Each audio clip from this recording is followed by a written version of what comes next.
એક મહત્વના સમાચાર ઘઉં પકવતા ખેડૂતો માટે રાજ્ય સરકાર કરશે ઘઉંની ટેકાના ભાવે ખરીદી પ્રતિ ક્વિન્ટલ 2585 રૂપિયાના ભાવે સરકાર ઘઉંની ખરીદી કરશે 1 ફેબ્રુઆરીથી ટેકાના ભાવે ઘઉંની ખરીદી માટે રજીસ્ટ્રેશન શરૂ થશે 4 માર્ચથી 15 મે સુધી ઘઉંની ટેકાના ભાવે સરકાર ખરીદી કરશે 1 માર્ચથી ખેડૂતો કરાવી શકશે ઓનલાઈન રજીસ્ટ્રેશન। तो राज्य सरकार टेकाना भावे घऊनी खरीदी करशे प्रति क्विंटल 2585 रूपियाना भावे सरकारे घऊनी खरीदी करवानो निर्णय जाहेर कर्यो। 1 फेब्रुआरीथी टेकाना भावे घऊनी खरीदी माटे रजिस्ट्रेशन करवामां आवशे। 4 मार्चथी 15 मे सुधी घऊनी टेकाना भावे खरीदी करवामां आवशे।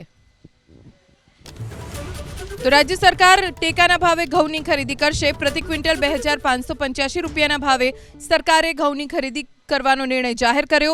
1 फेब्रुआरीथी टेकाना भावे घऊनी खरीदी माटे रजिस्ट्रेशन करवामां आवशे। 4 मार्चथी 15 मे सुधी घऊनी टेकाना भावे खरीदी करवामां आवशे।